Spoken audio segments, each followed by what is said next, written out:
Great. Sweet. Awesome. Thank you. Thank you. And just FYI, goal of this is to create good content. So just make sure. Yeah. It's kind of like it's 11 people now. Yeah. Yo, hi everyone. How's your hack goes today? We have a lot of speakers have talked about the AI times crypto, and today I'm going to share how you can actually build an AI-powered D app here. So I'm Cartin. I'm the co-founder of ORA protocol. We enable AI on all blockchain. So AI has become like so powerful today. Like since the neuron structure come out to 2006, and then we have some sort of like a AGI now today. The large language model help us every day. I pretty much use ChatGPT every day now. And so such important thing, technology. How can we bring it to the blockchain? And blockchain we need that, right? Because like the smart contract now they have really limited computation ability, and if we have more and extra computation ability in the smart contract, it will be way more powerful and useful. The biggest problem in here is like how we can have the AI inside the smart contract, because we know that computation on blockchain are normally really expensive and really redundant, super slow, and etc. etc. So like yeah, technically we cannot have the AI on blockchain directly, but we have the Oracle to do it. That's why we need the Oracle for the blockchain. So I present to you today the OAO, on-chain AI Oracle, that is decentralized, permissionless, censorship resist, and affordable. And that can support any AI model in your smart contract on Ethereum mainnet today. And here is the demo for the OAO. So pretty much in here you can see we have support that stable diffusion, llama. Then the workflow is really simple, just by, oops, wow. It seems we have some technical issue here, huh? Okay, the workflow is really simple. You have a smart contract, send the prompt and the model you want that smart contract, want the model to run with, to the OAO smart contract. And then in the same block, they will return the result with the infinite result back to the smart contract that send the request and transaction. And yeah, here is the workflow. The step one is that like any smart contract, send a prompt. For example, it's like, what's the weather today? When is the next president election day? And then I want Llama 2 to answer this question for me. Then I send it to the OAO smart contract, and here's the interface, the AI oracle.so, and then you use this interface to send the prompt into the AI model, and then delegate into all the ORA node who is executing the OPML, and then return the result, and then return the result to the ORA smart contract, OAO smart contract, and then return the result to the Oracle, to the smart contract that issued this request. And the good thing here is that the ORA OAO smart contract is alive now. So you can use it to build, wow. I don't know what's going on, huh? So like you can use it to build an AI-empowered smart contract today. So just simply check out aura.io, and you have like the OAO smart contract address there. Just like take a look for the code in Solidity, and then you can use it now. And so I've just mentioned like OPML is the backbone of the OAO. And then the reason why it's like decentralized and safe is because like this technology. We invent this like optimistic machine learning method to do an on-chain AI verification. And the reason why, like, because when you go to on-chain AI, many people, the main thesis is like ZK-ML. We use the ZK proof to prove all the operator inside the circuit, and then we can do submit the proof with the inference result back to the smart contract and verify that, etc., etc. Yeah, it's a really great method. I think it will be like good if the reality is not that like the cost of the proving increase along with the model size exponentially. So what we find now actually is that like, because in the beginning, when we really want to do the AI Oracle, ZK-ML is the primary option for us because we have done the ZK Oracle before. And but we find out that like with the model size increase, you need more polynomial to prove that certain operator. So which means like if you have like 100 parameter, then you need to spend like say 100 unit of the gas to do the operation for the proving. Then if when you go to 200 parameter, then the cost for that, it will be like 400. It's not 200, 400. It's not growing linearly. So which means like when you want to have like a Llama 7 billion parameter model to be proved it, then it's like an unimaginable number. Pretty much you just need to convert the whole universe into a computer to do that. And so like we realized that ZK proof in a large language model is pretty much impossible to be proved by ZK. So that we invent a new way to use the OP way to do the prop pool challenge game to make it happen. Because the cost for the OP way to do the interaction proof is a linear growth. So it means like, okay, if you have proving like 100 parameter model, then the cost is 100. And then if you prove like 500 like parameter model, the cost will be 500. So it just grows linearly. So which will be able to like perform any size of AI model on blockchain.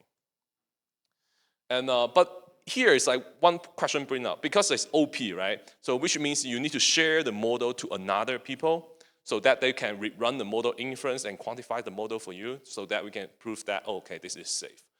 And so the biggest problem in here is that first, you don't have the privacy preserved, and then for the input for the prompt. The second is that you cannot preserve the model privacy. And so like to address this problem, Kathy have joined ORA to resolve this problem through her like expertise on the ZKML. So pretty much we invent a new diagram. Pretty much I think that will be the end game for on-chain AI, at least for now.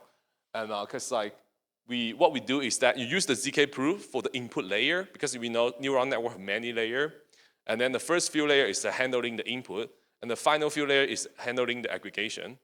And then the first few layer, we can do a ZK circuit there actually to hide the prompt, what the user input into the model. So that like it's a kind of hybrid solution. So you can have like the benefit of like the ZKML, you can preserve the model privacy, you can preserve the model input, etc., etc. And but in the same time, the majority of the model inference is actually run in the OP way. And so all the ORA node operator, they won't be able to identify, okay, what's the model way exactly is. But in the same time, they can verify the model run correctly. And this system called OPI, Optimistic Privacy Preserved AI on Blockchain. We just released this paper today, and it's performatic, and it's practical, and privacy preserving. And wow, okay, since it's another technical issue here, huh? So this slide is all about like how we can use the AI-empowered smart contract, right? Because like now you can use the smart AI inside your smart contract, then what you can build with it. Like the first thing I come up with is like the AI DAO, pretty much. Like because the DAO management efficiency is so low today, and the lack of incentivization to incentivize human to really execute the DAO management nowadays. And so what if we use an AI agent to do it, perform that DAO management for us?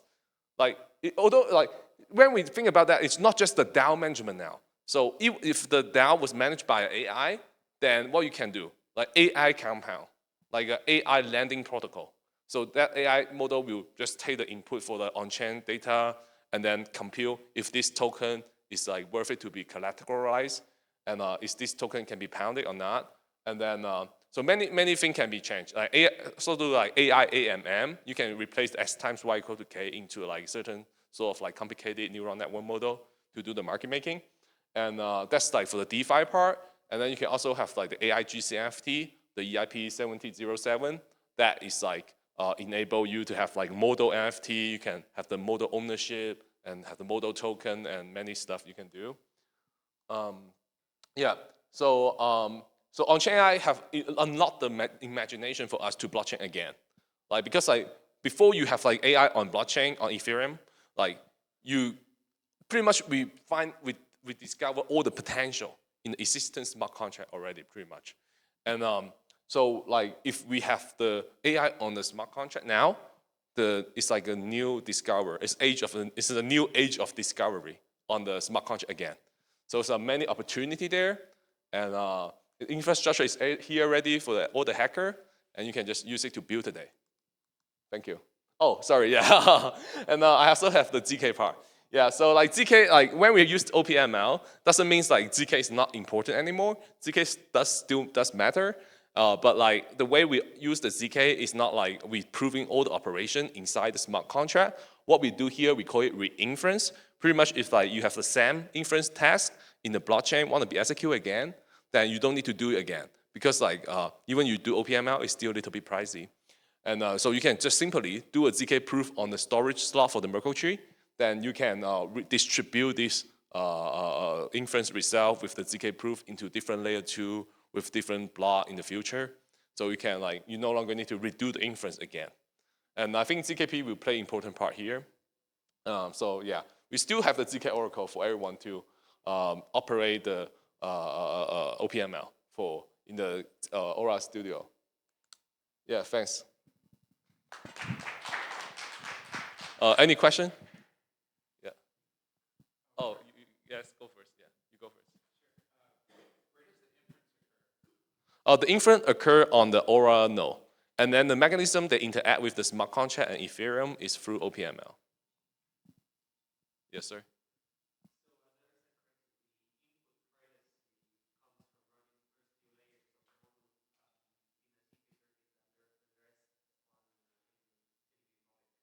Yeah, the rest can be public, yeah.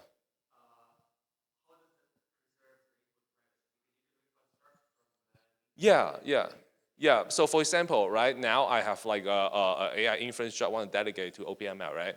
So I'm obviously like privacy preserved means that only I know what the input is, right? So what I'm gonna do is that I generate like I put down a circuit, and then I put down a prompt and run the ZKML for the first few layer, and then send a verifier and the inference trace to all another ORA node, so that like they can verify if this answer, this inference trace are correct or not, and then continue to run the inference, and then through OPML, which is public, and then you in the aggregation part or the fine-tune part, whichever part in the model you want to hide it, you just do a ZK circuit in that certain layer, and then delegate that layer back to your own computer to run the inference, and then delegate the job with the verifier back to the OPML node to continue to run it.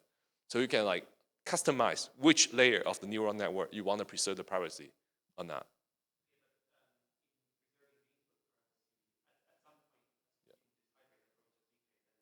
Yeah.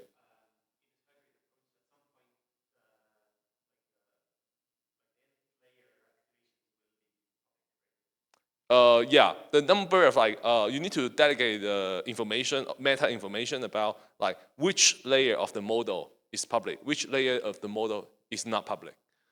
Yeah.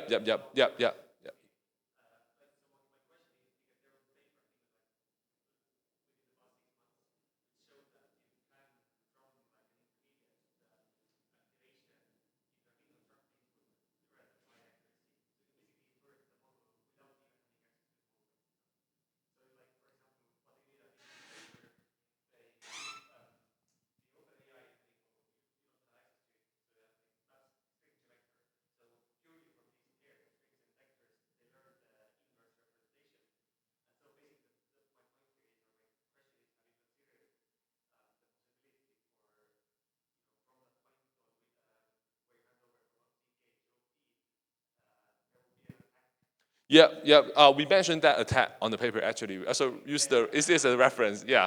You have like a really deep understanding here, huh? Yeah, that's really great. Yeah, the solution. Yeah. No problem. Yeah, we have calculated the cost for that. So yeah, so pretty much like if you let the Aura node to stake, so you can prevent that happen because. Yeah. So it's all about the cost, right? Now we are using three things to security the on-chain AI security, not just OP or ZK, including tokenomic. So like when we launch the Aura token, it will be like used on this certain thing. Yeah, okay. You made me have to tell this to the public in the beginning before I actually tell the public. Okay. Yeah, that's great. And so like because like doing on-chain AI is like a moonshot kind of technology. It's like it's not easy. So we need to make sure this performs securely and high efficiently. Then we need like many effort in different mechanism, ZK, OP, and tokenomics. Yeah. Yeah. Thank you. Oh, you still have a question? Yeah. Yeah, not OPI yet, but like we have open source OPML, and we open source the OPML v2 soon. Yeah.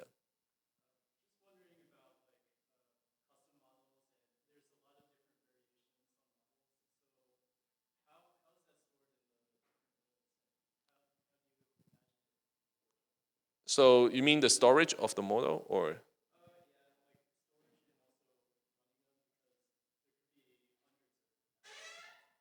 Yeah, I mean, right now, currently, it's like still kind of like not that permissionless, because like when you host the OAO smart contract, you still need like through ORA protocol to do that. But in the future, I think I will make it like try to make it as like decentralized as possible, as long as you like put down a model and make it function in a Docker and merge with the ORA node image, then it's fine. Yeah. Yeah. OPI? Yeah, we have planned probably in by the end of Q2 this year, and because like this like custom layer thing is extremely hard to make, because like essentially what you're doing is like you try to convert all the AI model from Golang into the ZK proof.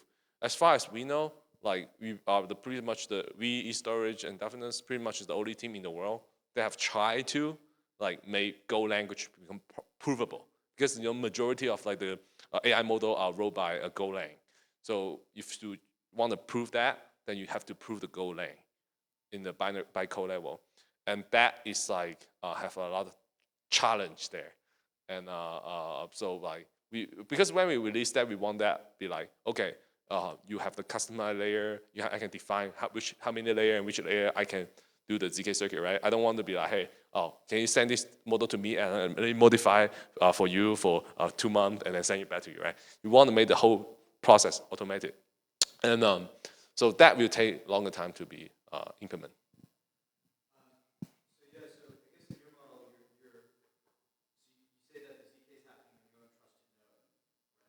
Yeah. Yeah.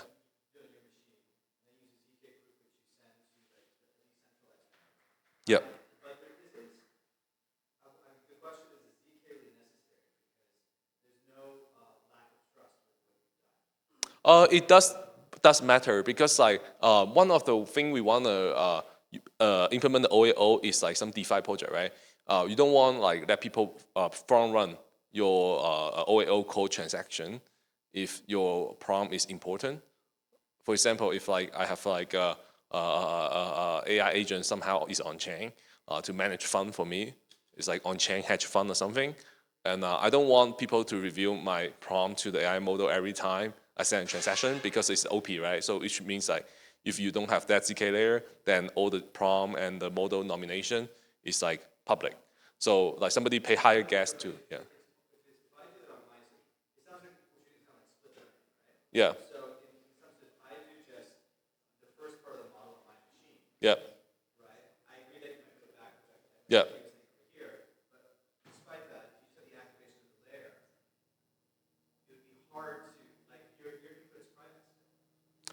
Yeah.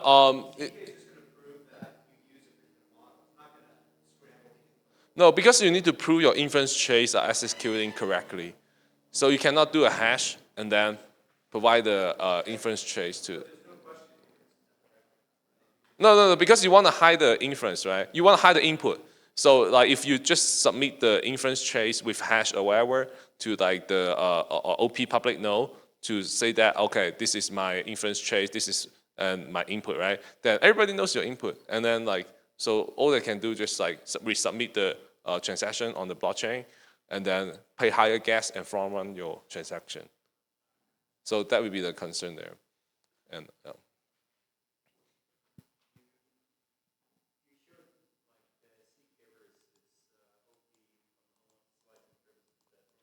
this one, yeah.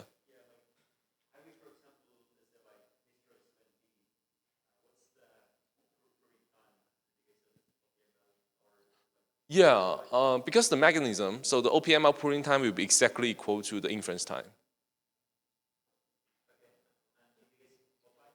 Yeah, also the OPI, okay. We don't really have benchmark for OPI on it now. For OPML, because theoretically, it's just like run the model and then do the binary search for the inference trace, then this execution is really minor compared with like the inference time, probably like 0.1% extra overhead compared with if you just run the inference directly. Yeah.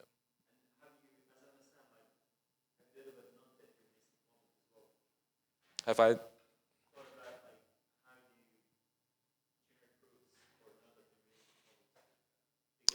Oh yeah. We haven't yet. Cause like all the model we have provided to the user, they're all quantified, so like they're deterministic. So also we run in the CPU, not the GPU. So it takes a little bit longer. Probably like it's supposed to be 1 second. Then it will, if you do it in CPU, then it will be like 10 seconds. But the good thing for CPU is that it's like deterministic. And also, before we execute the GPU inference, we will make sure that model is quantified. All the C, or the wave are exactly the same for certain model. Yeah. Yeah, good. Yeah, thanks, everyone.